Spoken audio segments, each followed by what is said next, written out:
Mutlu günler sevgili izleyenler. Diyalog Medya Grubu Genel Yayın Yönetmeni Sayın Reşat Akar'la birlikte Gündem Özel programında sizlerle birlikteyiz. Hemen bugünün konularını sizlere kısaca aktarayım. Başlıkları malum önümüz yaz. Yağmurlar azalacak, sular azalacak. Kuzey ve Güney Kıbrıs'taki barajlardaki su miktarını karşılaştırdık.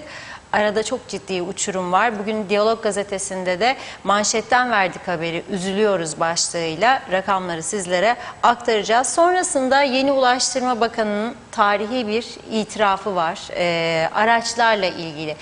Adada kayıt dışı araç sayısı çok ciddi. Üçüncü konumuz çevre kirliliği olacak.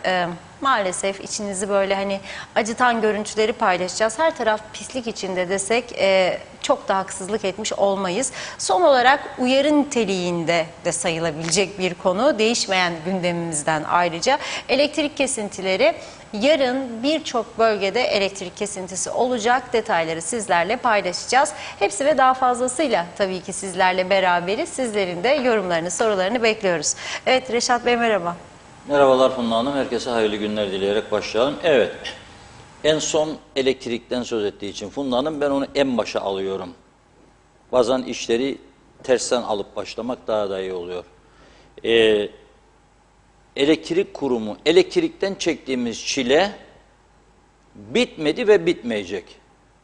Bakınız bu sistem bu şekilde devam ettiği sürece bu ülkede kimi getirirseniz getiriniz iktidara, bu elektrik kurumu bu ülkeyi sıkıntıya sokmaya devam edecek.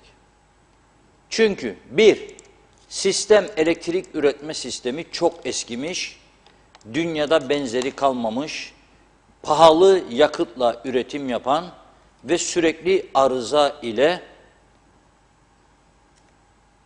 yeterli enerji sağlayamayan bir kurum var karşımızda. Bu üretilen elektrik Kıbrıs'ın kuzeyini aydınlatacak kadar yeterli değildir.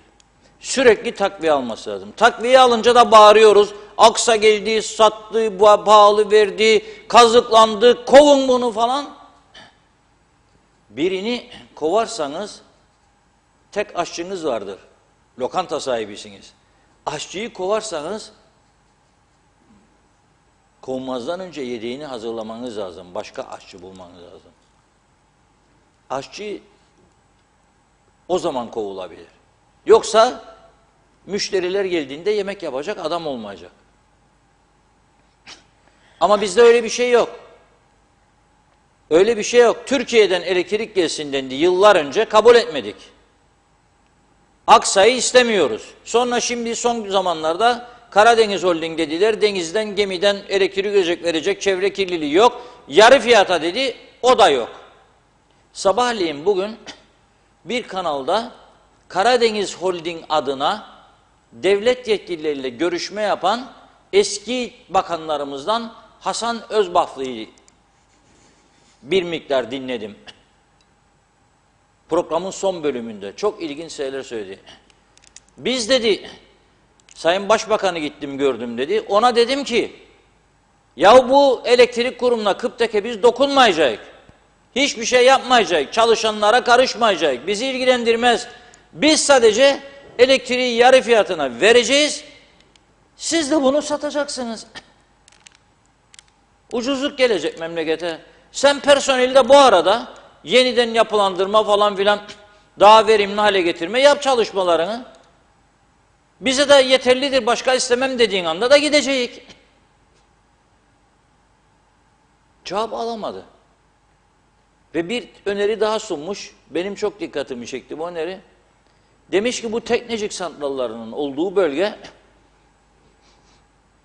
yüzlerce insan kanser oldu diye rakam verdim diyor kendisine. Zehirliyor çünkü bacadan zehir çıkıyor. O bölgede insanlar devamlı kanser oluyor. Dedim ki elektrik üretmeyi verirseniz denizden üretilsin. Bunlar sadece dağıtımını yapacağı için size de bir fırsatla doğar isterseniz o tekneciğin olduğu santralı kaldırırsınız oradan, taşın sanayi bölgesine ihtiyaç olduğunda çalıştırırsınız. Ve burada ortaya çıkacak sahil, korkunç bir arazi var, denize nazır. Burayı da uzun vadeli kiralarsınız yüksek paralarla yatırımcılara veya satarsınız. Para elde edersiniz, ödersiniz maaşları dedim diyor. Şakayla karışık, satra alışık. Demiş ki kendisine, yo demiş, isten bizi ipe çeksinler galiba demiş. Ah dedim, bu şimdiki başbakan da olsa, eskisi de olsa fark etmiyor. Yani neticede fark etmiyor. Çünkü bütün gelmiş geçmiş siyasiler daima bir yerlerden çekindiler. Ya parti baskısı, ya sendika baskısı, ya seçim korkusu, geliyor seçim. Ve dolayısıyla isteseler bile, akıllarından geçse bile, bunu mutlaka yapmalıyız dese bile, o yapılması gerekeni yapmadılar ve yapmazlar da. Bu sistem buna müsaade etmez arkadaşlar. Bunu bilelim. 50 milletvekili orada oturacak, haftada 2 gün boş salona konuşacak birileri, ödemeler tamam. 10 kişi bakanlık yapacak, bakan olanlar mutlu, bakan olamayanlar tepki gösterecek, gününü göstereceğim diyecek. Böyle bu düzen. Sayıştay Başkanı, ombudsman, mahkeme başkanı, savcı, başsavcı, yüzlerce müdür müsteşar, yüzlerce müşavir, dağıt gitsin paraları. Sonra da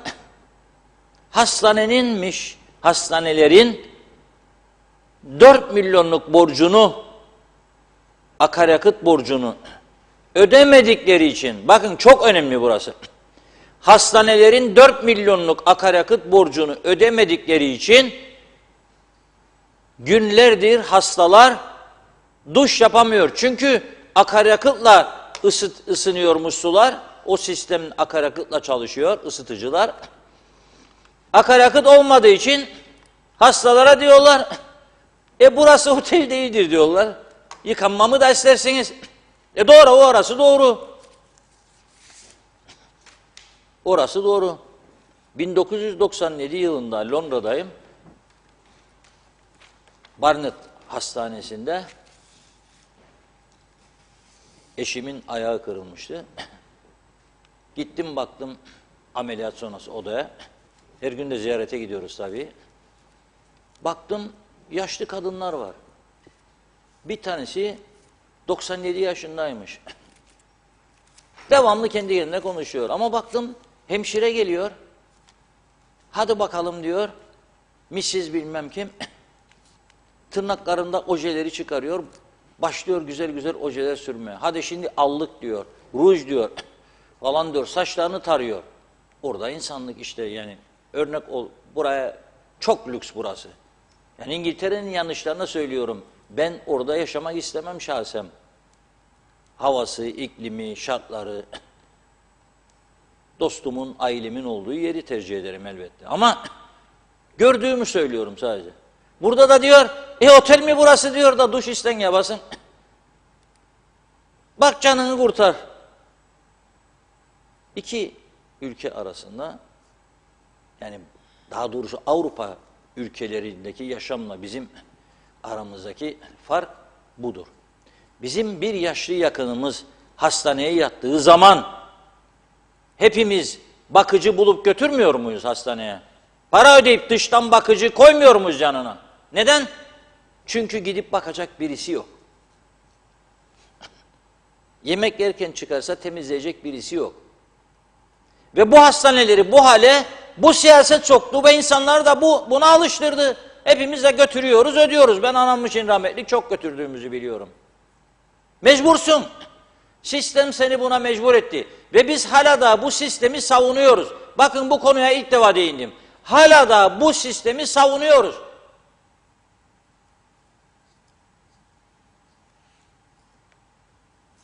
Onkoloji, radyoloji üzerine. Geçen gün Funda Hanım'ın bir arkadaş, genç bir arkadaş dünyadaki gelişmelerden falan filan bahsetti. Ben de dünyanın dışındaki bir gelişmeden bahsedeyim. Benim bir genç yeğenim var. Babasını öldürdüler. Kardeşimi yani. 2 yaş büyüğümü. Mide yanmasından dolayı gittiği Girne'deki hastanede elektrosunu çektiler, baktılar, kontrol ettiler ve dediler ki kendisine yediğin bir şey dokandı ya da üşüttün, git evine maçı seyretmeye devam et, hiçbir şeyin yok. Gittikten 1 saat sonra hayatını kaybetti. Meğer bütün damarlar tıkalı ve gösteriyor o çektikleri eko, elektro neyse. Anlamıyor bu arkadaş doktor diye geçinen o zat. Ve bu otopsi raporunda çıkıyor. Şu anda da polisin takibindedir. Türkiye'ye gidiyor, bir otopsi de orada yapılıyor ve çıkıyor. Onu acilen kaldırsaydılar, hastaneye bir anjiyo yapılsaydı kurtulacaktı. Oğlu Türkiye'de en iyi okullarda bu onkoloji üzerine, radyasyon onkolojisi eğitim görmüş, ihtisaslarını yapmış ve Samsun'da özel hastanede çok başarılı konuma gelmiş, çalışıyor. Baba gidince Kıbrıs'a geliyor. Annesi yalnız kalmasın diye. 1 yılı geçti, müracaat verdi. Yüzüne bakmadılar. En son bana aktardığı, bugün yolda konuştuk ben gelirken, bakana kadar gitmiş 1-2 milletvekilinden. İhtiyacınız var demiş. Bir kişidir hastanede ve siz Türkiye'den sözleşmeli getiriyorsunuz demiş. Daha çok paralar. Ben buraya, bu ülkeye sizden iş dilenmeye gelmedim. Anam yalnız kalmasın diye geldim. Bu kadar elimde şey ve ihtiyacınız var. Ne demiş kendisi? Biliyor musun Sağlık Bakanı? Para yok demiş. Maliye yetki vermez. Münhal yok. Ne yapabilirim sana demiş. Ben de diyorum ki bir şey yapamayacaksanız niye bu koltucukları istiyorsunuz yahu? Niçin? Nasıl insansınız ya? Yazıklar olsun size. Benim yeğenimi al diye söylemedim. İlk defa konuşuyorum bu konuyu. Ben kendisine telefonla açmadım. Hiç girmem bu konulara. Çünkü istismar edeceklerini biliyorum. Ama artık söylemek lazım. Hem senin bu ülkendeki doktor öldürüyor kendisini ve hala da bu tıpmışmış, tabipler birliğiymiş, hep yalan dolan. Ayıptır be arkadaşlar. Bir soruşturma açmadınız hala da. Sadece maaş hakları, özgürlük falan ya devrimcilik olduğu zaman mı sizi göreceğiz sokaklarda? Bir insan hayatı, onun gibi daha çok kişiyi öldürdüler bu ülkede. Hala da bir soruşturma açmadınız. Yazıklar olsun size. Ve ben size güveneceğim ha. Allah düşürmesin. Asla. Size güveneceğim ben. Ve sizin yarattığınız düzene güveneceğim. Ayıp denen bir şey var ya. Sokakta yürürken biraz mahcup olmaz mısınız insanları gördüğünüzde, yüz yüze geldiğinizde? Hipokrat yemini verdiniz siz ya. Giden, hayıf gidene mi? Ha? Yazıklar olsun da sözde burada örgütler var. Tıp İşler, Tabipler Birliği. İstediğiniz konularda sadece ortadasınız. Onun dışında yoksunuz. Sadece kendi düzenlerinizi kurdunuz. Sabah 9'dan 11 hastane, 11'den sonra yallah klinik, vergi mergi yok, kayıt yok, hiçbir şey yok. Ve bu sahte düzeni bana sonuna kadar sürdüreceğinizi söylüyorsunuz. Öyle zannediyorsunuz siz. Ama olmayacak. Olmayacak. Göreceksiniz. Çok uzak değildir o günler. Bu sahte düzeni sürdürmek asla mümkün değildir. Olmayacak. Devam edemeyecek. İşte elektrik de bunlardan biri. Bakınız. Şimdi o bütün adada günlük 1'er saat kesintiler durduğu için, çünkü 10 günlük yakıt buldular. Facebook'larda klavye karamanlıkları da durdu, sövmeler mömeler durdu. Şu anda sövenler kimdir? Kesintilerden nasibini alanlar. Mesela yarın ne olacakmış? Alçak gerilim elektrik şebekesinde yapılacak ağaç budama çalışmaları nedeniyle yarın Lefke'de ve bağlı bazı bölgelere 2 saat elektrik verilemeyecekmiş. 9.30 ile 11.30 arasında. Şimdi soruyorum, ey bütün Kıbrıs Türk cemaati, bir tane ülke gösterin bana, ağaçlar budanacak diye elektrik kesintisi olsun. Var mı dünyada böyle bir İngiltere? Hep ağaçtır Avrupa ülkeleri. Ama zamanında budanır. Tellere gelmeden ağaçların boyları budanır. Var mı bir ülke? Yok. Ama şimdi yarın Lefkeliler küfredecek. Ötekiler bundan nasibini almayacağı için küfretmeyecekler. Bir de kimler küfredecek bilir misiniz yarın? İskele bölgesinde oturanlar. Bakın 7 saat süreyle orta gerilim elektrik şebekesinde yapılacak olan bakım ve onarım çalışması nedeniyle 9 ile 16 saatleri arasında elektrikler kesilecek. Limak, Artemis, Mehmetçik Plajı, Nuh'un Gemisi Otel, Concord Otel, Pis Su Arıtma, Tuzlu Su Arıtma, Bafra, Talasya bölgeleri. Oteller. Yiyin hayvaya geldiniz, yatırım yaptınız ha. Kıbrıs yavru vatan diye. Al. 7 saat elektriklerin gidecek turistlere de ki denize girin de. O içeri girmeyin, o otele de aydınlık yok. Duşa muşa da girme. Sıcak su da yok. Yürü sahilde. Bak bizim ne güzel sahillerimiz var. Dünyanın hiçbir yerinde böyle sahil yok.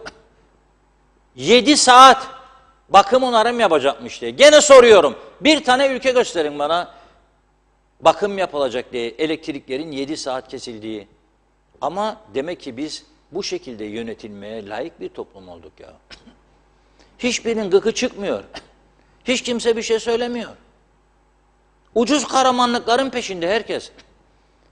Ucuz kahramanlık peşinde. Ama ülke her taraftan darbe yiyor. Mausa'da kesilmeyecek ya, Mausa Allah rahattır yarın. Lefkoşa o da rahat. Girne o da rahat. Ama 3 gün sonra sizin bölgeler olacak. Bu da siz klavyeye geçip başlayacaksınız. Böyle memleket olur mu falan filan. Ne istiyoruz o zaman? Nasıl bir ülke istiyoruz? Sendika haklı, dokunma. Personel alsınlar, bir şey değil. Daha çok maaş, daha çok hak. Karadeniz gelmesin. Beyaz Deniz o da gelmesin. Mavi Deniz o da gelmesin. Aksa o da gitsin. Tamam. Türkiye'den kablo yok. Ne isterik oğlum? Ne istiyoruz? Ne istiyoruz? Böyle çökmüş sistemde yaşamak. O zaman şikayet etmeyeceğiz. Facebook'ta şarkı paylaşın. Güzel sözler paylaşın. Ne gerek vardır elektrik birbirimizi istese sokalım. Dans yarışmalarını koyun, izleyelim biz de. Açın Fashion TV'yi, elektrik varsa güzel bayanları seyredin, modelleri ve beyleri. Ne işimiz var? Elektrikle uğraşacak gece gündüz. Kaderimizdir bu diyecek, razı olacak. Bak 9 doğuruyorlar sancıdan, ödenecek mi maaşlar diye. Ödenecekmiş diyorlar. Bu arada da Elektrik Kurumu Genel Müdürü görevden alınmış diye haberler yayıldı. İşte bu da tabii bizim internet gazeteciliği falan filan çok koşturuyorlar hınga. Yalanmış. Yani ben dahi sorma ihtiyacı hissettim. Arkadaşlarımıza dedim arayın bir bu genel müdürü. Alındı mı, alınmadı mı, niçin alındı? Aramışlar, demiş ki yok görevdeyim, yalanladık, gerekli yalanlama da devam ediyor demişler. Durum bu. Şimdi tabii bizim ülkede bir de şey var. Çekingenlik var insanlarda. Öne alalım o videomuzu. Levent Kırca'yı getireceğim size gene. Allah rahmet eylesin diyorum. Geçen ay yanlışlık yaptım, karıştırdım. Sayın seyirciler, Başbakan Demirel'in Cumhurbaşkanlığına aday olmasından sonra ülke çapında bir başbakan arayışı başladı. Yeni başbakan nasıl olmalı? Halk bu konuda neler düşünüyor? Sizler için araştırdık. İyi günler beyefendi. Sizce yeni başbakan nasıl olmalı? Başı olmalı. Nasıl yani? Ekonomiden anlamalı mı? Anlaması çok daha iyi olur. Neden? Bugüne kadar ekonomiden anlayan çok başbakan gördük. Halimiz meydanda. Bugünden sonra ekonomiden anlamayan bir başbakan istiyoruz. Peki başka nitelikleri olmalı mı sizce? İnşallah yeni başbakan işçiye, köylüye, emekliye, dar gelir diye düşman olur. İnşallah her gün zam üstüne zam yapar. Neden? Ben bugüne kadar ne istediysem olmadı da ondan hanımefendi. Peki çok teşekkür ediyoruz. Taksi! Taksi! Hanımefendi sizce yeni başbakan nasıl olsun? Bana? Evet size soruyorum. Sizce yeni başbakan nasıl olsun? Sprinter olsun. 100 metreyi 10 saniyede altında koşsun. Nasıl yani? Dur noktasında etkili olsun. Son hareketi iyi yapsın. Ben başbakandan söz ediyorum. Ben de. Peki bu kadar nitelik yeter mi? Yetmez. Yeni başbakan kolesterolsüz olsun. Damar tıkanıklığı yapmasın. Köpek sorunu olmasın. Daha beyaz yıkasın. Cana can katsın. Çakar çakmaz çaksın. Test edilip onaylanmış olsun. Çizmeden iz bırakmadan temizlensin. Hem kız olsun hem eli ayağı düzgün olsun. Hem de bizim partiden olsun. Mümkünse 3 açılı olsun. Nasıl yani? Sağa sola ve geri açın çocukları olsun. Anlıyorum. Ciddi misin? Taksi! Taksi! Beyefendi, sizce yeni başbakan nasıl olmalı? Biz isteyince olacak mı? Yani fikir olarak soruyorum. Bana kalırsa ki kalmaz ama gene de söyleyeyim. Yeni başbakan tek başına düşünemez. Bir yerlerden emir alsın. Bir şeyler bilip bilmemesi de önemli değil. Yalnız çok iyi konuşsun. İyi yalan söylesin. Öyle bir yalan söylesin ki yenilir yutulur gibi olsun. Sonra usta bir demagog olsun mesela. Tamam mı? Bugün söylediğini yarın hatırlamasın. Menfaat gruplarıyla yakın ilişkide olsun. Gerektiğinde demokrat, gerektiğinde diktatör olsun. Ben yaptım oldu desin, ülkeyi kafasına göre yönetsin. Niye böyle şeyler istiyorsunuz? Bunun niyesi yok. Alışmış kudurmuştan beterdir derler. Başka türlüsü bize bir numara büyük gelir. Seyrek saçar şimşir tarağın bir anlamı yok. Anlıyorum. Anca gidersiniz efendim. Her şeyin bir...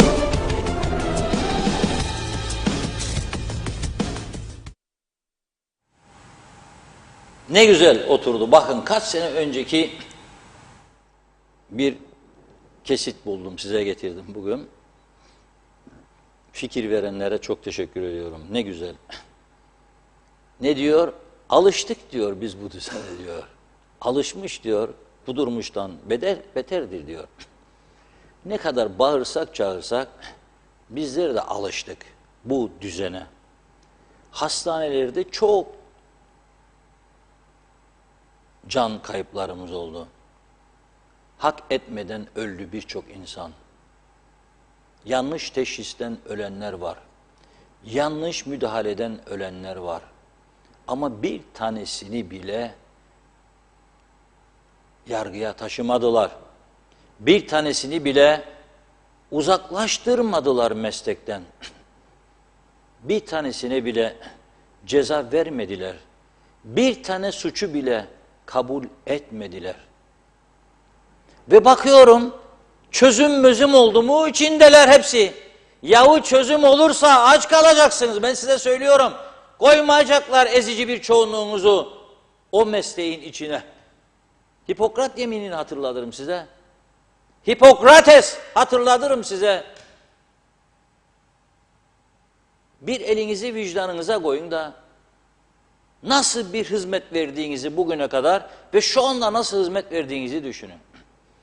Canla başla çalışan 3-5 kişi sistemi kurtaramaz. Sistem bütünüyle çökmüştür. Ne Ali Bey kurtarabilir ne de Veli Bey. Sil baştan olmadığı takdirde bu ülke hiçbir şekilde umut yoktur. Açık ve net söylüyorum. Her yönüyle sil baştan. Neden söylüyorum bunu? Bakın bugün yeni çiçeği burnunda Ulaştırma Bakanı, aslında 2 aylık Ulaştırma Bakanıydı ama o gittiği ve geneden geldiği için gene ben çiçeği burnunda demek zorundayım. Daha 3 günlük. 2 ayda 59 günde korsak 62 gün. Ne diyor? Bakın. Ülkede diyor 221 bin tane araç var diyor. Bunların diyor 110 bini seyri söver çıkarır. 100 bin civarında olanı seyri söversiz yollarda dolaşır. Siz ne yapıyorsunuz devlet baba? Biliyorsunuz mu bunu? Biliyorsun. Ne yapıyorsunuz? Poronto çemberinde Çak Mahmut, Çak Ayşe, bak Fatmacık da gülüyor bana yanımdadır falan dediğin insanlar, siyaset yapıyorsunuz, bakan oluyorsunuz. Nasıl çak dediğine gidip diyeceksin, ruhsat çıkar. Ben de enayi oluyorum şimdi ruhsat çıkardım diye. Beni enayi yerine koydunuz vatandaş olarak. Ha? Bu düzen. Hadi tutun bunları, hadi ödemeyenleri ödemeye mecbur edin diyeceğim. Ne diyecek biliyor musun? Nasıl yahu, yere seçimler var. İsten kaybedelim, belediye başka 2 tane başkanlık alacaksak onu da kaybedelim. Aldın da mamur ettin, ne oldu 2 tane başkanlık aldığınızda? Ne oldunuz yani? Uzaya mı çıkıyorsunuz? Mars'ı mı keşfediyorsunuz yahu siz? Ne oldu? Bütün belediyeleri alsan ne olacak? Hiç kimsenin tanımadığı, ilgilenmediği, önem vermediği bir küçücük bölge. Nedir bize sattığınız bu kadar zamandır bir siyaset meselesi diyeyim. Nedir bize sattığınız? Bir düzen Rumca ağzıyla söylüyorum ben. Öyle alıştım çocukluğumda. Maskara Ligi. Re Mustafa derdi Rumlar. Maskara Ligi diyorum. Bütün hayat böyle. Kuzey Kıbrıs'ın her şeyi maskara ligi gibi arkadaşlar. Bir tane doğru dürüst bir şey söylesinler bana. Ayağa kalkıp selamlayayım. Bir tane. Çok arıyorum. Yok, yok, yok. Çok arıyorum. Yok. Mesela bugün gene Rum basını okurken, bugünkü taze taze tercümeleri, Pascal'le bitti ya, dün çıktı gazeteleri, bugün de çıktı, artık devam. Bakıyorum neler var. Nüfus istatistikleri veriyorlar. Bakın bakın. Çok önemli ama bu söyleyeceğim. 1881'i veriyor. Çünkü İngilizlere devretti ya, Osmanlı bizi çok severek, üzülerek, ağlayarak devretti İngilizlere burayı. Sonra 1960'da Kıbrıs Cumhuriyeti kuruldu. Bir de 74 sonrası sayımları var. Şimdi diyor ki adam, bakınız, 1881 yılında diyor, bu adada Kıbrıslı Türkler de dahil 181 bin kişi vardı diyor, hepsi Kıbrıs'ta. Bunların diyor 131 bin 193'ü yani kadın erkek dağılımını da verir. Kıbrıs Rum'du diyor.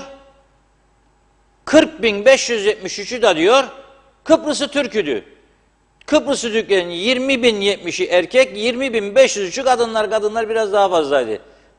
Ama neticede her erkeğe 2 kadın da düşmez daha. Yani o zamanlarda da 2-3 alma şansı vardı zannederim. Geliyorum 1960'a. Kıbrıs Rumların sayısı diyor, hani İngiliz gitti de artık bağımsız Kıbrıs Cumhuriyeti kuruldu sözde. 442.512 diyor Rum vardı adada. 104.350 de Kıbrıslı Türk vardı. 2.708 Maronit, 3.628 Ermeni, 11.059 İngiliz, 502 da Çingene diyor. Şimdi Kıbrıs Türk tarafında devlet olduk ki hani Cumhurbaşkanı, Başbakan, 10 bakan, 500-600 tane müdür, müsteşar, çanta taşıyan, taşımayan makam sahipleri, müşavirler, evde oturup devletten maaş alan kesim demek yani o. Sayıştay, Mayıştay, Ombudsman, Başkan, Başbakan falan filan bir yığın şey. Meclis Başkanı arka koltukta bütün aday dolaş. Meclis Başkan Yardımcısı onun yerine vekalet et. Kendi kendimize makamlar falan filan yarattık bir düzen. Hadi açıklayın, bu doğru mu değil mi bu rakamlar? Var mı böyle bir istatistiğiniz? Haydi açıklayın soruyorum, var mı? Yok. 60'lar için eğer doğruysa bu rakamlar biz çok az kaldıydık. Çünkü İngiliz giderken ben babamdan çok dinledim bunu. Allah rahmet eylesin, babam müthiş adamdı. 6 erkek çocuğu yetiştirdi, okuttu, aç bırakmadı. Ay oğlum derdi, İngilizler gideceğinde teklif sundular. İsteyen İngiltere'ye İngiliz vatandaşı, isteyen Türkiye'ye Türk vatandaşı, isteyen Kıbrıs'ta Kıbrıs Cumhuriyeti vatandaşı. Çok insan Türkiye'ye ve İngiltere'ye gitti. Kalanlar da bu kadar kaldı. Ama ben merak ederim, var mı bizde böyle bir istatistik falan filan, bakan, soran? Neydik, ne olduk ve bundan sonra ne olacağız? Adamlar bakıyorum, 2 önemli konu, az önce sağlıklardan bahsettim ya. Bir çeşit, koruyun çocuklarınızı ve dikkatli olun lütfen. Bir çeşit yeni hepatit çıkmış, virüs. İngiltere'de başlamış ve yayılıyor. Rumlar diyor bize gelmesi an meselesi ve oturmuş sağlık kurulları, bilimleri nasıl önlem alacaklar? Çocuklarda görülüyormuş. Sarılık falan filan gibi başlayarak ve önlem alınmazsa çok tehlikeli oluyormuş. Bizde var mı böyle bir kurul falan bakan? Devletik elhamdülillah ya, ama var mı böyle bir şey soruyorum. Bu bilim kurullar, tabipler, mabipler falan filan Hipokratlar, bakanlıklar, müsteşarlar, müdürler, gidenler, gelenler, gelmeyenler, özel hastaneler falan filan var mı? Yok. Onlarda da Tarım Bakanlığı var, bizde de Tarım Bakanlığı var. Onların Tarım Bakanlığı bir çeşit bitki ve hayvanlara musallat olan bitkiler varmış. Yani zepselere, meyvelere ve hayvanlara zararlı bitkiler yetişiyor. Avrupa Birliği'nden yasasını almışlar. Avrupa Konseyi demiş ki, siz demiş bu yabancı tehlikeli bitkilere karşı size ben yasa verdim, tüzük verdim. Önlem almıyorsunuz kardeşim. Ceza vereceğim size demiş. Ben de o an neyi düşündüm biliyor musunuz? Acaba bizim devlet laboratuvarımızın o hani test yapan aletçikleri, tüpçükleri geldi mi, gelmedi mi? Geldiyse bana bir alo deyin.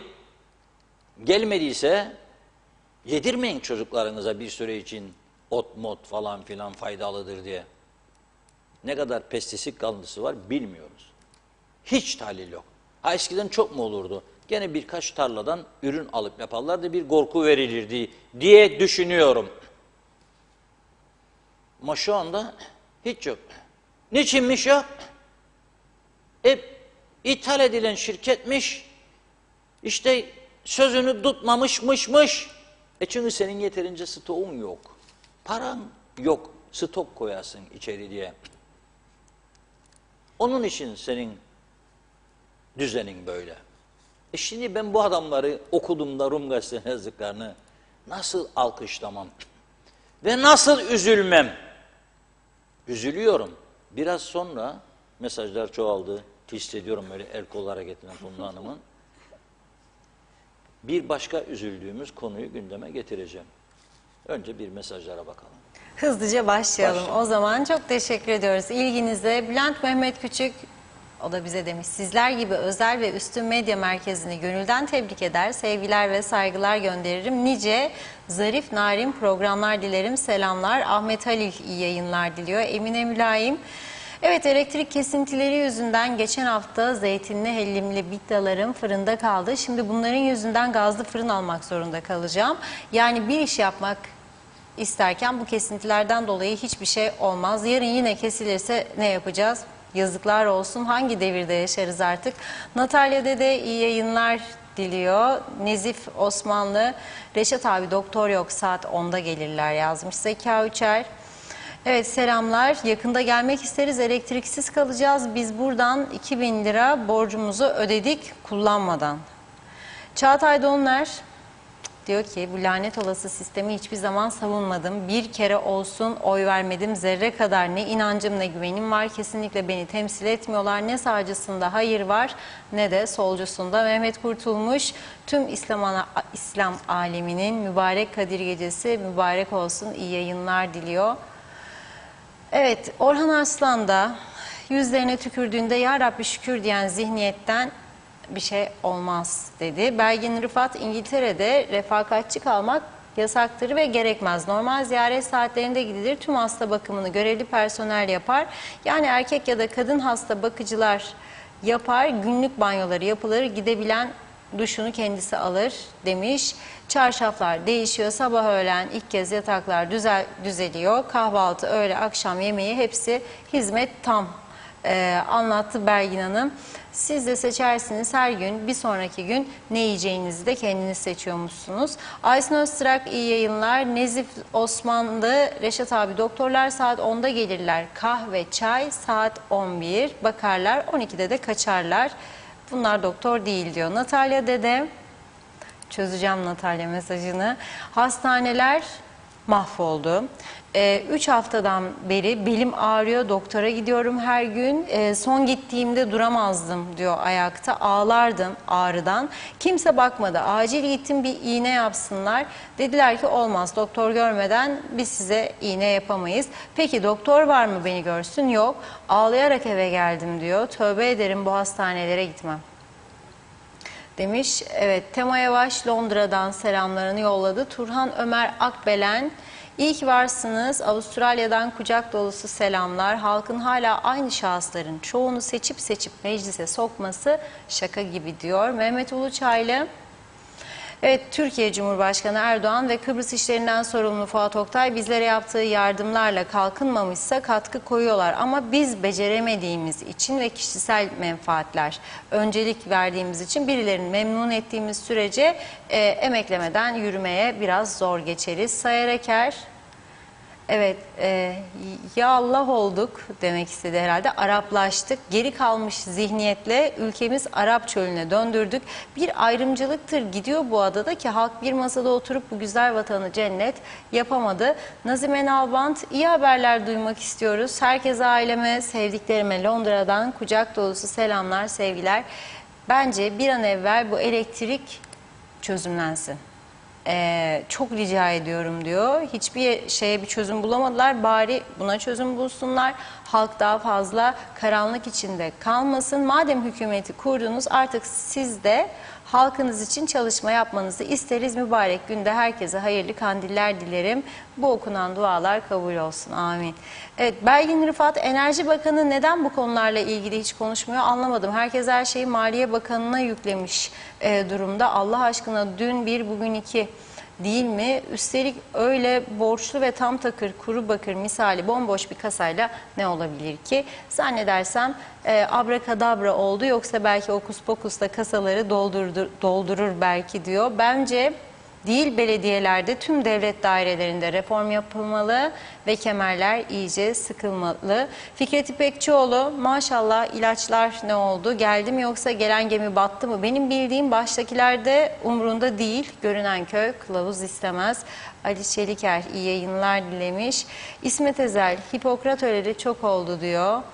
Evet ve devam etmiş İsmet Bey, yürümeyen kaç araç var, hurda kaç tane araç var. Sayar Eker, film olacak konular boldur bizim KKTC'de. TV 2020 senaryosuyla şahlanıyoruz.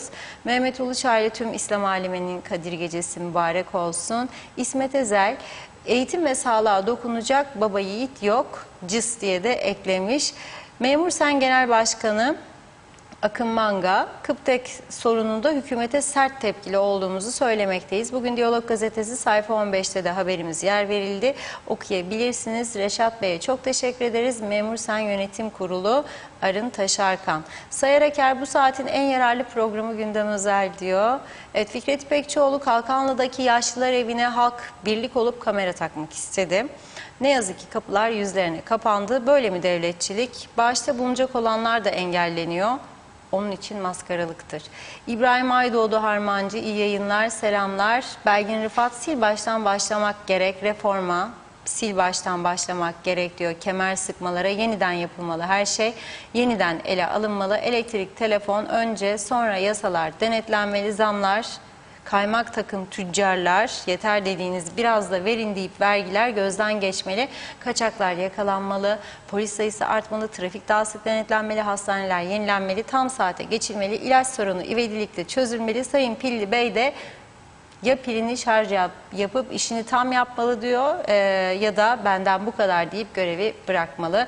Ne demek Eylül'den beri bir aya kadar halledeceğim, yalanı da eskidi, yeni bir söz bulmalı demiş. Mustafa Habeşoğlu, evet Reşat Bey seni milletvekili görmek isterim diyor. Ulus Barani, Reşat Bey'e sorar mısınız? Köpek köpeği ısırır mı ki yolsuzluk yapanları açıklasınlar? Hepsi aynı yolun yolcusudur. Müfit Hüseyin, KKTC'yi yutulma oyunu oynanıyor Reşat Bey. Evet, Tema Yavaş, Reşat Bey biraz güzel haber verin diyor. Yarın Larnaka'dan Kıbrıs'a geliyorum. Cengizhan Refikoğulları iyi yayınlar dilemiş. Alper Ali Güllü de kolay gelsin. Mustafa Özcan da iyi yayınlar diliyor. Son bir iki mesaj var, ara vereceğim. Cengiz Boyacı iyi programlar dilerim. Arif Mustafa Cüce de hayırlı kandiller yazdı. Nazime Nalbant diyor ki, evet Reşat Bey, madem artık öyle böyle nihayet tartışma sonunda kuruldu hükümet. Herkes işinin başına geçsin. Herkes görevini neyse 2 elle değil 4 elle bir an evvel çalışmaya başlasınlar. İnşallah her şey düzelir, kalkınma da olur. Yeter ki işlerine oturarak değil çalışarak kurtarabilirler. Sağlık Bakanı belki de 2 hafta oluyor ilaçlar haplar geldi diye konuştu. Duyuyoruz. Ne oldu? Hala ilaçlardan bir haber var mı? Soruyorum diyor. Evet. Abi Hüseyin de bütün anlattığınız sorunların kökünde, zemininde Kıbrıs sorunu vardır. Kıbrıs sorunu çözülmeden 48 sene daha aynı hikayelerle olacağız. Evet, Kemal Kaleci demiş ki 24 lira kilosu patates aldım. Biz üretiriz Reşat Bey. Savaş hırsızı doldu etrafımız. Ganimeti bizim cebimizden yapıyorlar demiş, eleştiriyor. Şerife Turgay Derya da iyi yayınlar diledi. Ali Koçak da Girne'den selamlar. Kızıma iğne bulamıyorum demiş. Son mesajı da Zehra Hanım'dan okuyayım. Zehra Sencer de Karpaz'dan bize sevgilerini yolluyor. Çok teşekkür ediyoruz. Devam edeceğim. Sözü Reşat Bey'e bırakıyorum. Buyurun. Evet, çok teşekkür ediyoruz. Şimdi tabii bazı insanlar diyebilir ki ben ekmek parası bulamıyorum, arabama nasıl olsa çıkaracağım. O ayrı bir konu. Yani ekmek parası bulamıyor, o zaman kimse çıkarmasın. O zaman hiçbir gelir yok. Hiçbir gelir olmayınca maaşlar nasıl ödenecek falan. Bu arada emekli maaşları bugün yapmış. Çok mutlu oldum. Sıra geldi çalışanların maaşlarına inşallah verirler. Bayram üstü esnaf peki biraz iş yapar diyorum. Şimdi ama 100.000 aracın ruhsat vergisi ne kadar büyük bir rakam oluşturur biliyor musunuz? Korkunç bir şey. Peki niye önlemini alamıyorlar? Niye? Denetim yapamıyorlar da onun için. Polis haftada bir gün ülke çapında veya bazı ilçelerde huzur operasyonu yapıyor. O çerçevede kontrol ettiği araba sayısı geçen hafta baktık 7.000 kusur. Diyor ki ülkede 221.000 araç var. Yani 7.000'e baktığında 221.000. Sonra polis tutup rapor ettiği zaman onu çıkaracak anlamına da gelmiyor. Çıkarmazsa ne olur? Ben bilmiyorum. Nedir yasalar? Alsınlar baksınlar ya desinler ki sadece 2 gün, 1 hafta birbirimizi eleştirmek yerine mecliste bu 2 günü halkın huzurunda canlı yayında bu eksik ve çürümüş işe yaramaz yasaları tartışalım ve değiştirelim desinler. Bir örnek ve umutlanayım ben bu ülkenin demokrasisinden, parlamentosundan. Ama şu anda mutlu değilim. Şu anda bu ülkenin parlamentosunun bizi ileriye taşıyacağı konusunda umutlu değilim. Tünelin ucunda ışık göremiyorum ve onun için üzülüyorum. Şimdi bu ülke nasıl bir ülkedir? Kıbrıs kurak bir ülkedir. Yıllarca Türkiye'den ana verda çiftçi köylü alıyor kuraklık parası, ana yolladı verdik. Hak eden de aldı, etmeyen de aldı. İçeride yağlıysa, partiliyse yazdılar, verdiler. Yazar yazar verirler. Fazla mesailerde olduğu gibi. Şimdi ne yapmak lazım bu kurak ülkede? Baraj yapmak lazım. Yağmur yağdığında sular biriksin. Biz baraj yapmadığımız gibi Geçikköy Barajı'nı Türkiye geldi yaptı bize. Aylarca su denize akıtıldı düşünebilir misiniz siz? Çünkü veremedik birçok bölgeye. Barajdan gelen suyu vermeye kalktığımızda borular patladı. 40 sene çünkü Rum'un bıraktığı boruları değiştirmedi bu arkadaşlar. Ülke yönettiler. Vatan millet sakarı, ana vatan kahraman ya bilmem ne var. Yalan dolan. Yalan dolanla. Altyapıya bakmadılar. Çürüyen boruları değişmediler. Asbestli boruları olduğu yerde bıraktılar. Bir verdiler kuvvetli suyu borulara patladı hepsi. Bu doğa gelen su geri denize gitmeye başladı. Ama bir susuzluk çektik. 3 günde bir, 5 günde bir su alan yerler oldu. 2 lira 30 kuruşa verdi. Türkiye hala öyle veriyor yıllardır. Sen bunu belediyelerde habire istihdam yapıyorsun da onları ödeyeceksin diye bana bu suyu 8 lira, 10 lira, 15 liraya satıyorsun. El insaf be kardeşim. Ama herkes seyrediyor bunu sağı da solu da. Çünkü onun da belediye başkanı var, onun da belediye başkanı var. O onu idare eder, o onu idare eder. Yani siz birbirinizi idare edeceksiniz diye ben her gün nikah bozup düğün mü yapacağım ya ama anlamadım. Nedir bu? Nedir bu? Elektrik de aynı mesele. Ve bir zaman 2 kez Kıbrıs'ta büyükelçilik yapmış bir eski büyükelçimiz, onu saygıyla anıyorum. Bu ülkeye çok hizmetlerde bulundu. Proje hazırlattı, mühendisler getirtti. Buradaki mühendislerle birlikte su dairesi falan. Dedi ki Yeşilırmak'a bir dev gölet yaparsak Trollos'tan akan su, yani suyun ganimeti olmaz yani Rum'dan, ama o da Rumların olduğu bölgeden gelecek yani. Kuruş zahmet yok. Sadece baraj maliyeti. Ben dedi parasını da hazırlattım dedi. Yapacağız bunu dedi. Suyu dedi Mausa'ya kadar, Lefkoşa Mausa suya boğulacak. Yani ta Yeşilırmak'tan Mausa'ya kadar. O dönemki eylemleri hatırlarım. İngiltere gitmeye hazırlandım seçimler için 96 yılında. Bir yıl önceydi galiba, ya 96 ya 95. Ne eylemler yaptılar. Dozerlerin altına yattılar. Giremezsiniz buraya. 400 yıllık Türk toprağına size yaptırmayık bu barajı dediler. O da dedi öyle mi dedi. Çok teşekkür ediyoruz. İyi günler dedi. Toprağınızı güle güle kullanın dedi. Ama 2004 referandumunda biz bu 400 yıl, o zaman 400 yıl, şimdi kaç yüz yıl, 400 kaç yıl olduğunu bilemiyorum. 2004 referandumuna verdik Rumlara. Haritada Rumların tarafında kalacaktı. Rumlara iade edileceğiydi. Ona no problem. Biz böyle bu şekilde işte eğitildik, bu şekilde yönetildik, bu şekilde tepkiler koyduk. Ne kadar doğru, ne kadar yanlış hesap kitap yapmadan.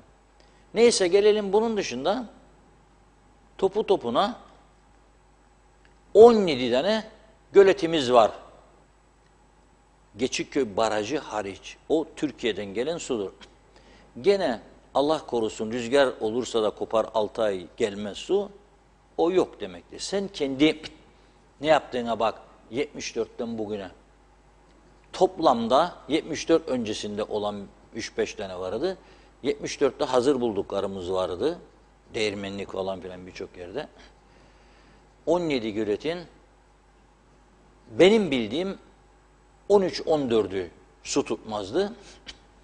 Neyse Tarım Bakanlığı'ndan arkadaşlarımız yalvar yakar haftalarca bekleyerek bilgi aldılar. Haftalarca hazır değildir, bilmiyoruz, epey zamandır ölçüm yapmadık, yapacak, edecek, bilmiyorum, balıkçı oltası gibi bir olta atıyorlar herhalde göletin içine, çekiyorlar, bak bakalım kaç yazdı Muhammed, oh, barajın seviyesini gösterirmiş. Hadi doğrudur diyelim, bu balıkçı oltasından ölçmeler. Çağdaş ülke öyle ölçer balıkçı oltasıyla. Rumlar ne bilir bu işi, anlamazlar ki. Elektroniğe bağladılar, otomatik ve bilgisayara verdiler. Şimdi söyleyeceğim. 17 tanenin 7 tanesi su tutmazmış, kurumuş. Kimin umurunda? Kimin umurunda?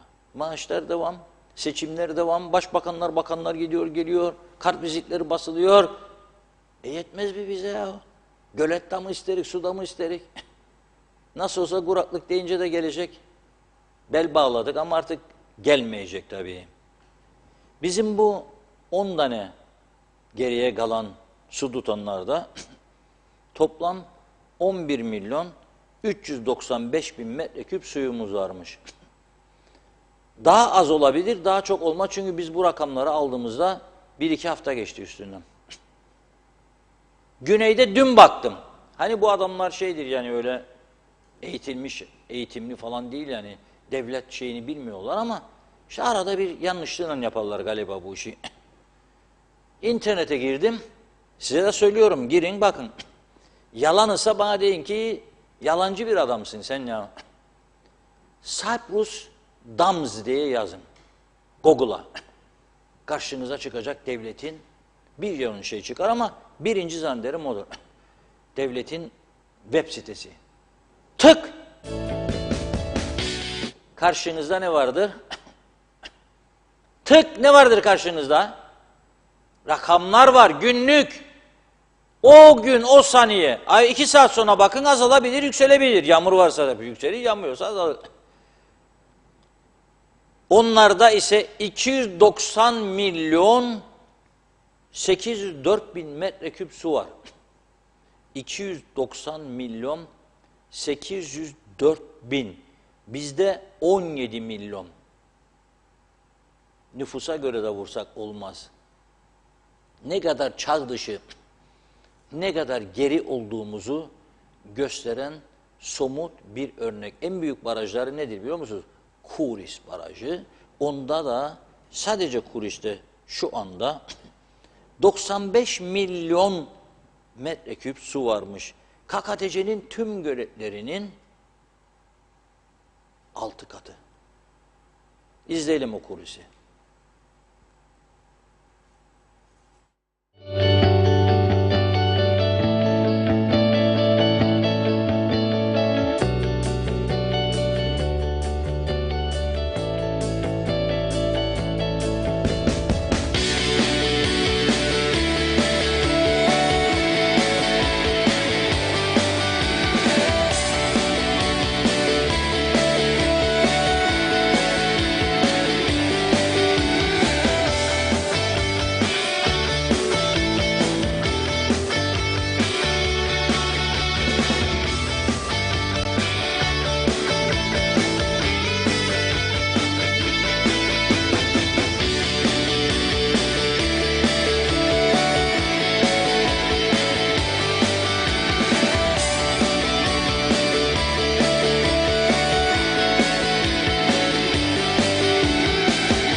Gördük işte bir barajının görüntülerini verdik. Demek ki ne oluyor? Çalışan başarıyor. Kendini garantiye alıyor. Onların da memurları var, onların da emeklileri var. Onlar pandemi sürecinde tam maaş verdiler. Dükkanını açamayan esnafa ve işçilere. Patronlara da gelir beyanlarına göre maaşlarını tam ödediler. Biz de 1500 TL'lerle o da verdi vermedi, işkence çektirdi.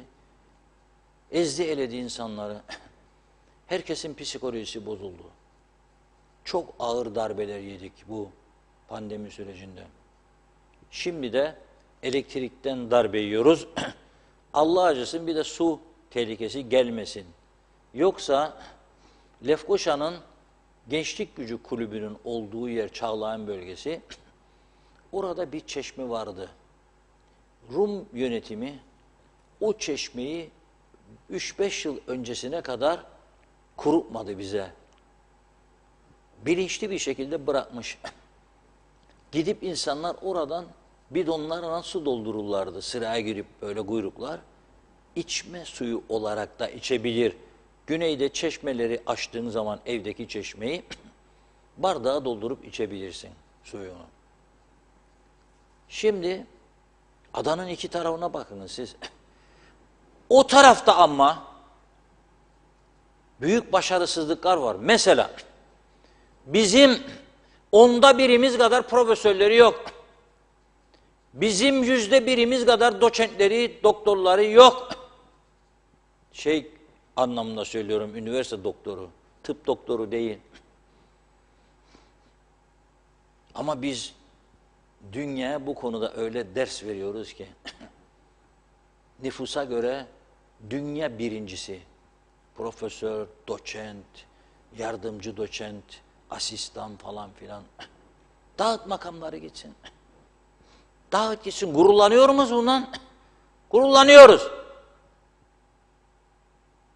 Çocuk mezun oldu diye gittiğinde de kepi atar.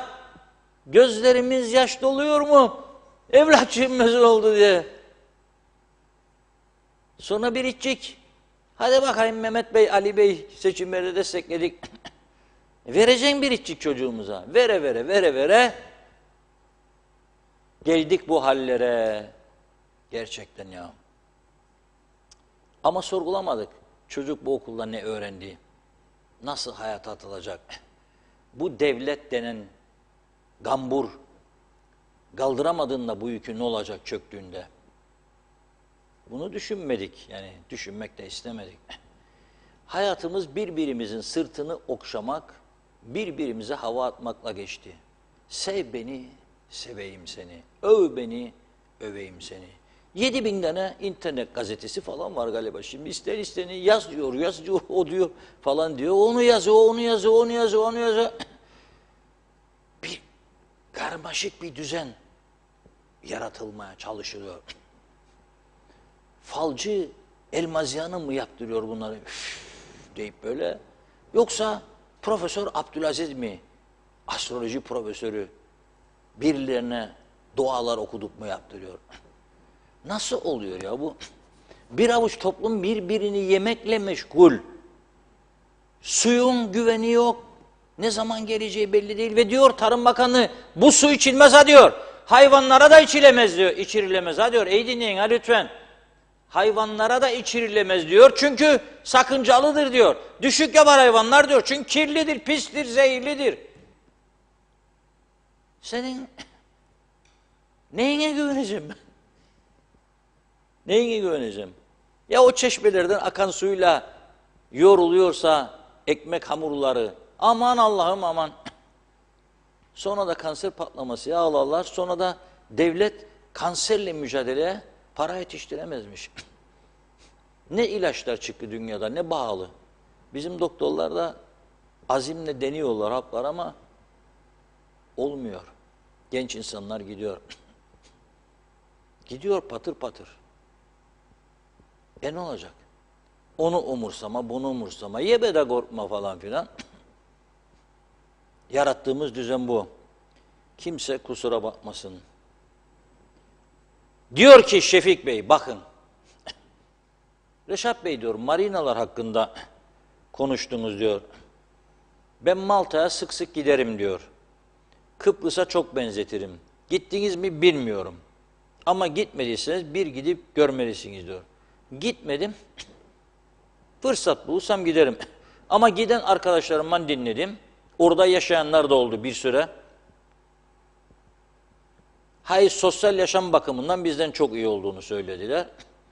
Ama tarihi, doğal güzellikler açısından Kıbrıs daha iyi. Aslında Kıbrıs cennetten bir parçadır. Ama biz bu cenneti el birliğiyle, bu sahte siyaset oyuncuklarıyla, sahte demokrasi oyuncuklarıyla cehenneme çevirmesini becerdik. 200.000 kişinin bıraktığı her şeyi tükettik, yok ettik. Türkiye'yi de sömürdük. Milyarlar geldi gitti. Bavul turizmi denerek onlardan da vurduk gittik. Yatırımcılar geldi, vurduk vurmaya devam. Bak yarın elektriklerini kesiyorlarmış. Adamların 3-5 tane turist arasa onu da kaçıracaklar. Sonra da diyecekler ki ödeyeceksin bu bahaliliği. Ödeyeceksin fazla mesai. Haydi bakalım. Halk zengin değil. Devlet zengin değil. Fakat turizmden kazanıyorlar diyor. Toplamda 11 marinaları var. Küçük bir ada. Bunların 11'i de özele kiralandı diyor. Hem de önden satış bedeli alıyorlar diyor. Sonra da yıllık kira alıyorlar. Özel şirketler marinaları güzelleştirip lüks, zengin turist getiriyorlar. Lüks yatlar geliyor diyor. Hem devlet kazanıyor hem de iş yerini çalıştıranlar. Bir turizm yetkilisi önceki gün, dün galiba, bana dediler sanki senin söylediklerini kopya etti de söyler. Yetkili yani. Demiş ki aslında güneyde çok güzel marinalar yapılıyor. Büyük yatırımcılar geliyor falan filan. Güzel para kazanıyor. Ama demiş biz yapmaya kalksak burada Allah isyan çıkar. Ben de teslim olacağım o isyana. Nasıl devlet yönettiğimi iddia edeceğim ondan sonra. Bu nereye benzer bilir misin? Evde çocuklarınız der size yapacaksın da yapacaksın bunu der. Yapmam dediğin zaman da çocuklar sana daş atacak başına. Bırakır mısın bunu? Çatlatmaz mı 2 tane tokat? Otur yerine diye. Aynı durum. Devlet demek istiyor ki şu anda biz hiçbir şey yapamayız. İşte biraz önce söyledim. Hasan Özbafı'yı dinledim sabahleyin. Akay Cemal'ın programında. Diyor ki başbakana anlattım diyor faydanı. Dokunmayacak dedim diyor. Kıptek çalışanlarına. Bizi ilgilendirmez. Gitmeyecekler, görmeyecekler, karışmayacaklar. Biz size sadece yarı fiyatına elektrik vereceğiz. No, no, no, no, no, no, no, no, no. Olmaz diyor. Olmaz diyor.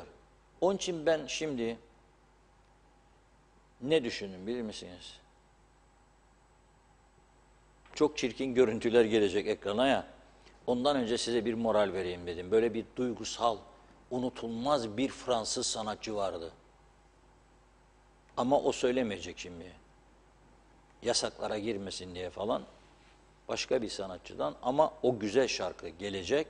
Lütfen hiç ne elektrik kesilecekmiş, ne su bitecekmiş, ne maaş ödenecekmiş, ödenmeyecekmiş, ne hastanede yatan anamız duş yapamamış, kokmuş üstü başı, ne kanser hastası, kalp hastası, koa hastası ilacını bulamamış, ne işsiz kalmış genç dana bacak anacığı dert içinde yanar, komşunun 2 çocuğu da işte benim 1 çocuğumu işe almadılar.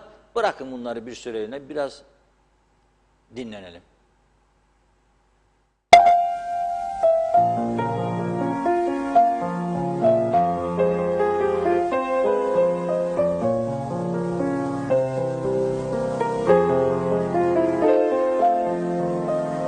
Io vi parlo di un tempo che in questo momento non ha più valore. Vi parlo di Montmartre, dei fiori di lilla sbocciati alle finestre della nostra stanza colma di speranza e di un grande amore.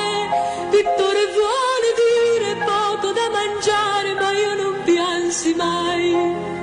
La bohème, la bohème significava felicità.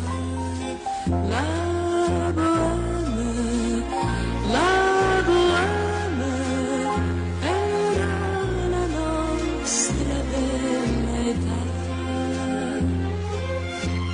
E nei caffè vicini eravamo qualcuno che aspettava la gloria dei poveri, si sa, ma a dir la verità ci credevamo tanto, tanto che una tela poi si trasformava in un pasto caldo e tutto senza un soldo intorno ad un camino, l'inverno non c'è più.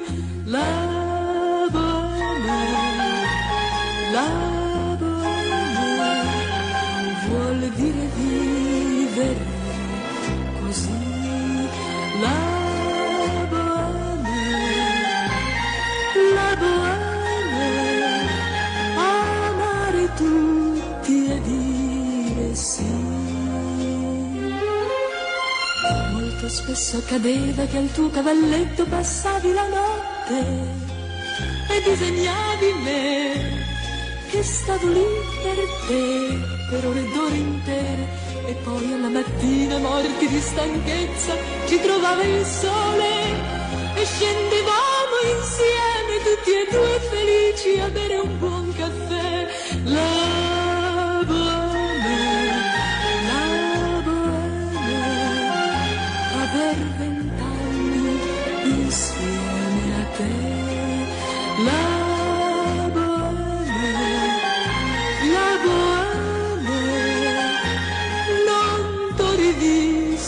proprio mai.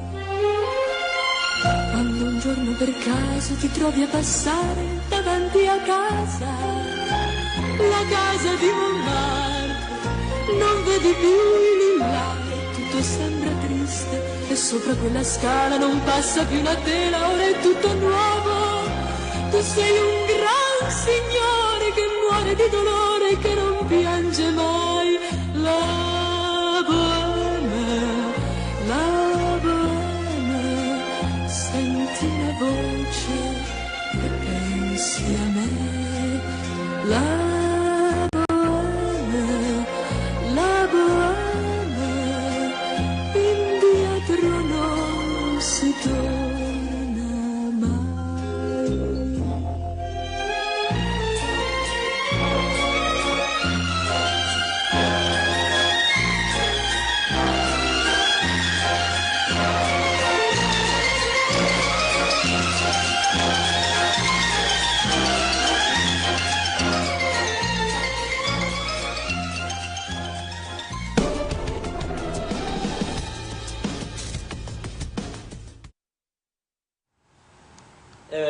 ünlü Fransız sanatçısı Charles Aznavour'un çok güzel seslendirdiği bir parçaydı ama şimdi dinlediğimizde güzel bir parça değil. La Bohème.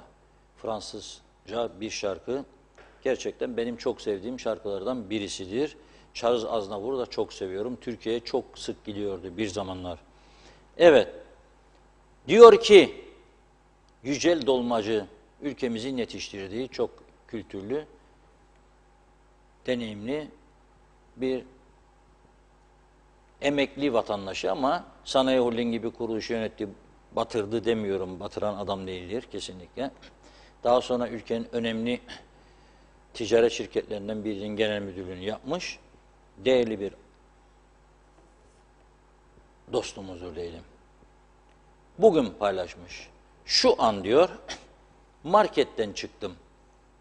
Devamlı aldığım üçlü bisküvi, devamlı alıyorum diyor. 14 lira iken 28 lira oldu. Diğer aldığım temel ihtiyaç maddelerinde de fiyat artışı var. Döviz kurları aynı diyor. İşçilik aynı diyor. Bu artışlar niye? Bu artışlar çünkü burası dolandırıcılık merkezi oldu. İnsaf kalmadı. Sevgi, saygı kalmadı. Dolandırıcılık merkezi. Türk parası özellikle euro ve sterline karşı 3-5 gündür değer kazanıyor. Hiçbir yeni zam yok. Akaryakıtta yeni zam yok. Bisküvi ne oldu da 28 lira oldu 14'ten? Ve bugün bana İngiltere'den gönderdikleri bir duyuruyu gördüm. Bir ünlü marketler zincirinde. Temel gıda maddelerine vatandaşlar erişebilsin diye, alabilsin diye marketler kendi aralarında anlaşma yapmışlar. Kar oranlarını sıfır denecek düzeye kadar çekmişler. Sırf ucuzlasın da insanlar alabilsin diye. İnsanlık, insanlık. Tabii liberal ekonomi kendi kendini bulur fiyatlar derler. Bu ülke öyle bir ülke değildir.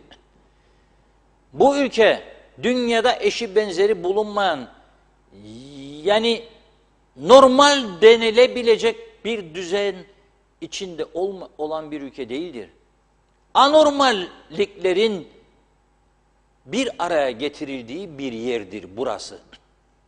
Ben bunu artık söylüyorsam anlayın ne durumdayım. Ben ve bütün memleket. Bunu söylemek zorunda kalıyorsam anlayalım. Anormalliklerin ülkesidir. Yüklet de korkma der birisi. Artırıyorlar fiyatları. Onlar da oturuyor kendi aralarında. Onun bakan bu seni de yapacak. Babası arar, anası arar. Hani bizim çocuğu da bakan yapacaktım bilmem ne. Hani o müsteşar oluyordu olmadı. Durun bakalım. Daha 2 günlük bakanlık diyor bir şimdi Maliye Bakanı için. Yok ya ama öyle olmaz bu iş. Öyle olmaz. Neyse. Nereye götüreyim sizi? Bugün bana Lefkoşa Belediyeler Birliği'nin binasının önündeki elektrik direğinin fotoğrafını gönderdiler. Arkadaşlara dedim ki gidin ya bakalım olamaz dedim bu yani. Gittiler sonra bir de gezin dedim. Başkent Lefkoşa'mızı, gurur kaynağımızı gezdiler. Bakın ne görüntüler gelecek ekrana. Bakın bakın.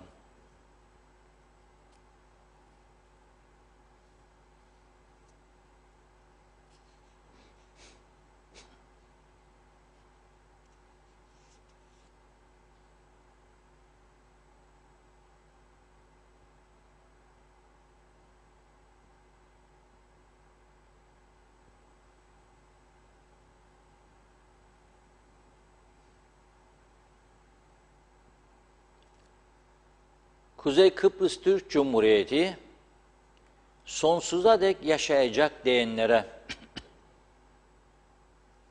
sesleniyorum. Forever TRNC diyenlere. Kimdir bu devletin kurucusu? Rum'u da bilir, Ermenisi de bilir, Almanı da bilir, İngiliz de bilir. Rauf Denktaş. Değil mi? Onun anıt mezarının olduğu yere gitti arkadaşlar bugün. Birçok yeri gezerken oraya da gittiler. İnanılmaz görüntüler. mide bulandıran, iğrençlik. Şimdi ailesine soruyorum. Bu adam size ölmezden önce beni halk mezarlığına gömün diye vasiyet etti. Çünkü kendi toplumuna güvenmezdi adam belli ki. Bunların olacağını bildi. Orasıdır burası. Anıt mezarın olduğu yerdir. Anlatabiliyor muyum? Bunların olacağını bildi. Siz ne yaptınız? Bunda bile gösteriş, o devletin kurucusudur, olmaz, o halka mal olmuş bir liderdir falan. Götürdünüz, attınız adamı oraya. Sözde orası da Milli Park.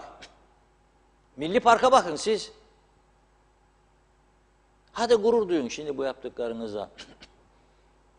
Ben olsam ben, babam orada, bir dakika tutmam.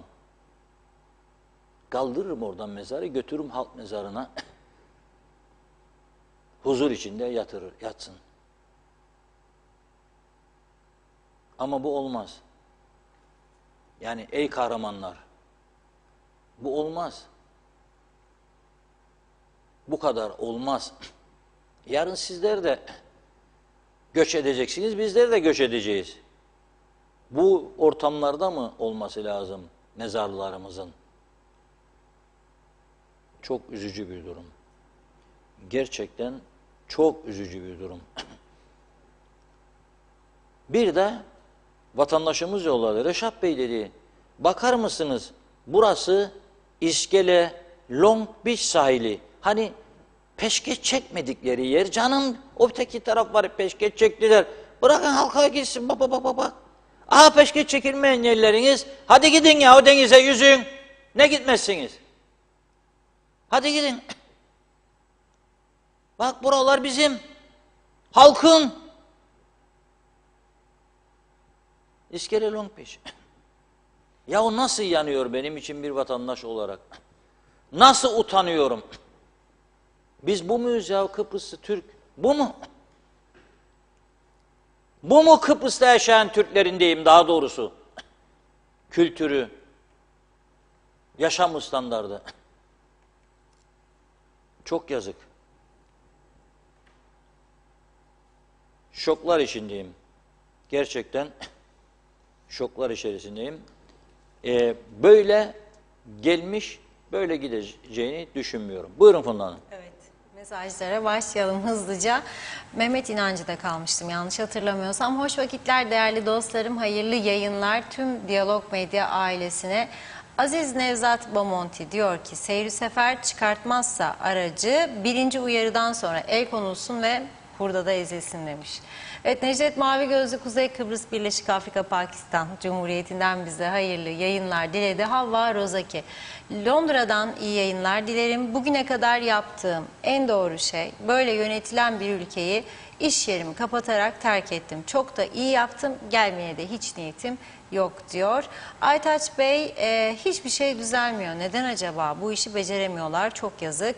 Bu halkın ne suçu? Saygılarımı arz ederim. Osman Mene kolay gelsin demiş. Oktay Değirmencioğlu, Sayın Akar, Rum kesimi Avrupa Birliği'nden milyar dolar almasa bizden daha kötü olurlar. Onları da söyleyin diyor Reşat Bey. Bir daha okuyun bunu. Diyor ki Rum kesimi Avrupa Birliği'nden milyar dolar almasa bizden daha kötü olurlar. Onları da söyleyin demiş. Onu da söyleyeyim, alıyorlar milyar dolar ama şunu da söyleyeyim, biz de Türkiye'den milyarları alıyoruz. Onlar aldıkları Avrupa Birliği'nden milyar dolarları yeni yol yapıyorlar, aydınlatma yapıyorlar, baraj yapıyorlar, yeni salhane yapıyorlar, yeni hastaneler yapıyorlar. Biz ne yapıyoruz? Türkiye'den aldığımız milyarları ne yapıyoruz? Biz aldığımız milyarları Avrupa Birliği'nden aldık para. Salhane yaptık. Mezbaha duruyor orada. Atıl yıllardır. Türkiye para verdiği milyonlar cezaevi yaptık. Kapalı açılamadı. Türkiye para verdi. Hastane yapın dedi. Kabul etmedik. Nedir? Biz de alıyoruz. Biz de Türkiye'yi yolluyoruz. Farklı şekilde hem de. Onlara da veriyor Avrupa Birliği. Bize de verdi bir miktar 400-500 milyon euro. Ama adamlar bizim inandırıcı proje sunamadığımızı görünce bu kadarla duruyorlar. Ve yarın bir çözüm olursa ben bir Kıbrıslı Türk olarak bizi kendi bölgemizde falan diyerek yönetecek olan yönetime para verilmesini istemiyorum. Merkezi hükümete verilsin ve projelere ödensin istiyorum. Hastane yapılacaksa hastaneye, güneydeki o hastaneleri bir görelim.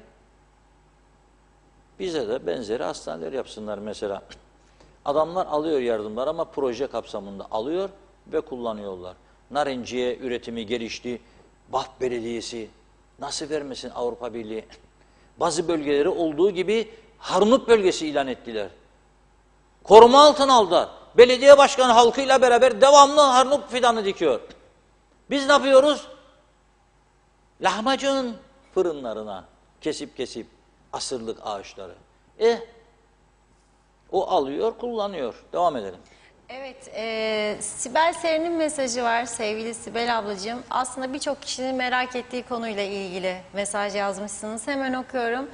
Az önce elektrik idaresini arayarak zamlı ödenmesi gereken faturaların ödenmesi için ne zaman indirimli yeni fatura yollanacak? Çünkü bu karar resmi gazetede yayımlanmadı diyor aramış. Seyahate gidiyorum, yeni fatura bekliyorum diye sordum. Bana henüz bir değişiklik gelmedi. Herhalde eski faturanızı ödemeniz gerekebilir cevabını aldım. Şimdi ne yapmamız gerekecek? Ali Dereseven, hayırlı yayınlar. Hakikaten merak ediyorum. Oy verdiğimiz liderlerin bu ülkeye son 10-15 yılda halkımız için yaptıkları tek iyi bir icraatları var mı? Lütfen varsa açıklayın. Nazime Nalbant, denetimler diyor sıkı ve iyi çalışmalar yapılırsa görün kalkınma olacak. Başka memleketlerde her şey düzgün yapıldığı için hiçbir sorun olmuyor. Eğer vergisini ödemezse çok ağır cezalar verirler. Onun için ödüyorlar. Eğer ödemezse bu defa 2 katını ödeyeceği için ceza yemeden ödüyorlar. Öyle sıkı tutmazlarsa Kıbrıs gibi her yerde sıkıntı çekerler. Bence bir an evvel kemerleri biraz daha sıkı tutsunlar. Bir de düşünüyorum, tam tutanlar yapabilir, tutmayanlar nasıl kemerini sıkacak? Zaten sıka sıka kemer koptu. Durumlar hiç iyi olmayan insanlarımız oldu. Çok eskiden bu kadar yoksulluk yoktu. Şimdi 2 katına çıktı. Reşat Bey, sizler bu durumları bizden daha çok iyi biliyorsunuz. Sizi arayan da çoktur diyor. Siz de elinizden geleni yapıyorsunuz ve dile getirmiyorsunuz. Bunlar başta olanlar halka daha çok yardımcı olmalılar. İyi ki her gün gündem özel programı var. İnanın hiç kaçırmadan izliyorum. Canı gönülden tebrik ediyorum dedi Hasan Nihat Erduran. 58 yıllık ambargolu statükoda herkes dışarıyla ticaret turizmi yapacağına dedikodu yapmaya başlar. Ambargo adaleti hastalığından muzdarip olur. Ucube, demode, Birleşmiş Milletler 186 kararları orada durur. Sorgulanmazsa ne bu kamu ne de özel sektör hayretmez. Birleşmiş Milletler bir ulaşım sıkıntımızı dahi çözemedi. Ne işleri var hala burada diyor, sorun demiş. Evet, Tef Toros şarkıyı dinlerken dopamin seviyem arttı, tavan yaptı diyor. Hasan Nihat Erduran da şarkının adını yazdı. Belgin Rıfat.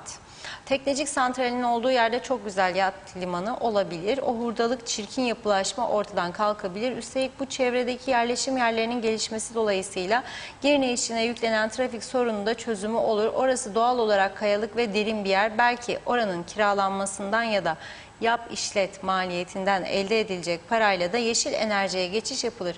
Güneş köyleri ya da yel pervaneleri, tarlaları kurulur. Hem görsel hem de kansere karşı bir üretim olacağı için Avrupa Birliği'nden de yardım alınabilir diyor Belgin Hanım. Demre Coşkun, bu müzikte isyanı hayal ettim. Molotoflar, taşlar, kaos görüyorum. Sayarak yolcuyum her zamanki gibi. Bir aşağı inip bir yukarı çıkıyorum. Etrafım hep yanıyor, her yer duman dolu, sanki gök yarıldı, her yeri sel bastı. Temiz su bile bulamazken dere yatakları yağmur suyuyla boğuldu. Ne eyledim ki kaderim faciaya döndü. İnsanoğlu fizikle uğraş, doğaya hor bak. Akıl var, mantık var, cimrilik var. Yolcuyum, gerçekten doğa bana küskün. Cenneti ahmaklar diyarı eyledik yahu. Güzele güzel derim ben, benim olmasa da. Mehmet İnancı, Reşat Bey 1 Mayıs'tan itibaren mazbatalar gündeme gelecekmiş. Bankalar çatır çatır insanların mallarına el koymak için kolları sıvadılar bile diyor. Haciz ve mazbata furyasını kim durduracak? Necdet Mavi Gözlü çok güzel bir müzik Reşat Bey. Müzik programına çevirirseniz de bence gayet iyi olur diyor. Hükümetin beceriksizliğini dinlemekten, elektrik kurumunun zararı, mazot alamaması, bu sıkıntılardan bıktık usandık diyor. Evet, hayırlı akşamlar dedi. Mehmet İnancı, dökülen döküldüğü yerde, yıkılan yıkıldığı yerde kalıyor Reşat Bey. Halkı düşünen kalmadı. Bu siyasilerde gün gitsin maaşlar gelsin, sayın vekillerin gailesi bu. Evet, Tamer Keklik, market ismi vermeyeceğim diyor. Etik olmaz. Ha, vermiş, ben okumayayım. Ama şöyle 4 litre yağ 215 liraymış. Diğer başka bir markette de 159 lira civarında diyor. Bu ne dengesizliktir Allah aşkına demiş. Ali Dere Seven, bu olanlar hayra alamet ve rastlantı değil. Göz göre göre aynı hatalarda devam etmek bir tesadüf değil. Herkes hazırlıklı olsun. Bizleri Rum'la bir federasyona hazırlıyorlar. Çok merak ediyorum, şu anda federasyon için bir referandum yapılsa sonuç ne çıkar? Ben düşünmek dahi istemiyorum dedi Ali Bey. Sayar Eker, öldük 1000 kere solduk. Mutsuzlar Adası'nda yuva kurduk. Evet, Demre Coşkun, anıta Gönyeli Belediyesi bakıyor diyor. O topraklara bağlı. Nedense tek ilgisiz kalan yerde orası demiş. Evet, Ertan Yaman, Serdar Denktaş babasının mezarını temizlemişti. Ne oldu diye sormuş. Belgin Rıfat da çok yazık diyor. Halk mezarlığında gömülü olsa en azından gelip geçen Fatiha okuyacaktı. Eminim her gün mezarına da 1-2 buket olacaktı. En önemlisi ziyaret eden herkesin duasından sebep alacaktı diyor. Evet, halk insanıydı. O yüzden halkın gömüldüğü yerde olmak istemiştir bence. Hemen yapmalılar bunu. Halkın yanında ebedi istirahatine bırakmaları gerekir dedi. Evet, Hasan Ertem, İngiltere'de marketler anlaşıp fiyatları düşürüyorlar. Kuzey Kıbrıs'ta da anlaşıp yükletiyorlar demiş, tam tersi. Hasan Nihat Erduran, vatandaş haklı, sadece pandemi yardımı 1,5 milyar avro karşılıksız yardım aldı. Bütçemizden fazla miktar demiş. Cengiz Boyacı, su akar, Kıbrıs Türk'ü bakar diyor. Son birkaç mesaj var. Cevap. Oktay Değirmencioğlu, evet, uzman çağırıp değerlendirme yapın programda demiş. 47 yılda Rum tarafı kaç milyar dolar aldı? Biz ne kadar aldık? Abi Hüseyin, evet, çözeceğim. Bugün Avrupa Birliği'nden gelen milyarlar Kıbrıs Türk'ünde faydalanabilir demiş, ama Türkiye'yi eleştiriyor. Hasan Nihat Erduran, İskele'de 150 bin kişilik inşaat bekler. Ulaşım olsa hepsi satılacak, gidip görün derim. Yılmaz Özgür, yol mu var ki halk seyir sefer ödesin dedi. Mehmet İnancı, Reşat Bey, güzel konulara değiniyorsunuz ama bunlar uyuyor demiş. Ömer Bozkara Vezirler, Rumlar Avrupa Birliği'ne girmeden önce yine pırıl pırıldı. Arkadaş tam araştırsın, yasaları yasadır, insanlara saygıları sonsuzdur. Bizler isteseydik bırak Türkiye yardım eder etmez yine de temiz kalır, yatırım yapılabilirdi. Ama bizdekiler hırsız, yolsuz olduğu için bu durumdayız. Dıştan gelen görgüsüz ve kültürü az olan kişiler diyeyim. Turistik yerlerde de ne demek istediğinizi anlayamadım o kısmını. Onları da eleştiriyor yani. Yani ülke bu duruma düşmüş. Adnan Karakaş, evet, yangın var diyor. Sendikalar boyun eğen, fakirden alıp zengine veren hükümetin sonunu cehennem ateşi bekliyor. Muhalefet ucuz kahramanlık yapmasın. Hepsini eleştirmiş. Caydırıcı cezalar olmazsa vur sopayı abalıya, aynı tas aynı hamam dedi. Son mesajı Mustafa Musbah'tan okuyayım. Güzel soru Reşat Bey diyor, ne zaman o fiyatlar düşecek aşağı? Çağatay Dolunay, güneyden kuzeye girişlerde ve Ercan Havalimanı girişlerde tabelalar asılması lazım. Yolsuzluklar diyarına hoş geldiniz. Salih Muğlalı, Rumlar her türlü sporu dünya ile paylaşabiliyor. Tüm etkinliklere katılabiliyor. Biz de psikolojik bunalım yaşıyoruz yıllardır dedi. Evet, İsmail Bükünmez de demiş ki bazı yorumcular hayatın gerçeklerinden uzak yorum yapıyorlar. Evet, şimdilik mesajlarımız bu kadar. Sözü Reşat Bey'e bırakıyorum. Buyurun. Evet, çok teşekkür ediyoruz. Tabii şimdi bir taraftan da siz Funda Hanım mesajları okurken gelen uyarılara bakıyorum. Sunat Atun'un bir paylaşımı dikkatimi çekti. Şimdi bakanlık görevi bitti ya, devir teslim oldu. Öyle bir saldırıya geçmişler kendisine karşı ki o kısa süreli 2 aylık Maliye Bakanlığı döneminde duvarda asılı bulunan Atatürk, Denktaş ve Doktor Fazıl Küçük posterlerini indirmiş falan filan gibisine. O da diyor ki vurun bakalım vurabildiğiniz kadar. Bu bir operasyondur diyor, fotoğraflar üzerinden yürütülen bir algı operasyonudur diyor. Bu duvarların arka planında bulunan ahşap kaplama oldukça yıpranmış olduğunu saptadık diyor. Bunun üzerine gereken tamirat ve tadilat yapılmış, bakımlı ve düzgün bir hale getirilmiştir. Bu çalışma sırasında odada bulunan Türkiye Cumhuriyeti'nin kurucusu Gazi Mustafa Kemal Atatürk, kurucu başkanımız Rafet Denktaş, Cumhurbaşkanımız Ersin Tatar ve liderimiz Doktor Fazıl Güç'e ait fotoğraflar matham odamdaki duvara yasanın da emrettiği bir şekilde asılmıştı diyor. Hal böyleyken bilinçli ve kasıtlı bir şekilde şahsımı itibarsızlaştırma ve hedef gösterme amacıyla yapılan maksatlı, çirkin yorum ve açıklamaları kınıyorum diyor. İlginç bir şey. Tabii bu arada altta da o daha önce yapılan paylaşımlardan etkilenmiş herhalde. Ender Denktaş Van Göl'ün bir paylaşımı var. Değerli bir arkadaş paylaştı diyor, ilgimi çekti. Tam da olması gibi dedim. Çünkü duvardaki adamların mücadelesi dönemlik olanların emekleri ve tarihsel yer alma elbette aynı değil diyor. Yani o da o aleyhteki yazılanların etkisi altında kalmış. Bir meşhur atasözü var. Delinin biri diyor kuyuya bir taş atmış, 100 tane akıllı onu çıkaramamış. Bu ülke maalesef bu hale geldi. Üzücü mü? Üzücü. Gerçekten çok üzücü bir durum vardır. Ve kendimize bir çeki düzen vermek zorunda olduğumuzu unutmayalım. Bakın ben bu Kıbrıs adasının bir gün mutlaka ve mutlaka çözüme kavuşacağına inanıyorum.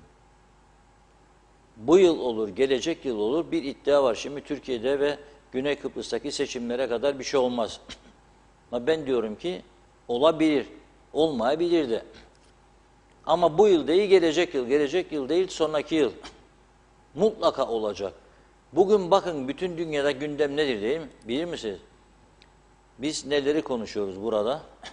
Göletler, möletler, şunlar bunlar, makam odaları falan. Bugün Rusya'nın Polonya ve bir ülkeye daha, Portekiz galiba, doğal gaz sevkiyatını durdurması bütün piyasalarda, ekonomik piyasalarda çok ciddi endişelere yol açtı. Neden? Ruble ile ödeme istiyormuş Rusya. Ruble ile ödeme yapmadıkları için gaz sevkiyatını durdurmuş bu ülkeler. Müthiş bir panik var. Ya diğerlerine de durdurursa önlem alıncaya kadar. O yüzden İsrail ve Mısır gazının Türkiye üzerinden ve daha sonra Kıbrıs'tan çıkacak gazın Avrupa'ya ulaştırılması için yoğun gayret sarf ediliyor. Önümüzdeki günlerde, aylarda bu gayretler artacak ve bir sonuca doğru gidilecek. Kıbrıs sorunu bu çerçevede çözümsüz kalamayacak diye düşünüyorum. Aksini düşünen olabilir ama benim düşüncem böyle. Kıbrıs sorunu çözümsüz kalamayacak diye düşünüyorum. Bu süreçte kendimizi ne kadar toparlarsak o kadar faydamıza olacak.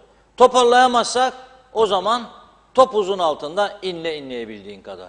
Benim değerlendirmem budur. Katılan olur, katılmayan olur.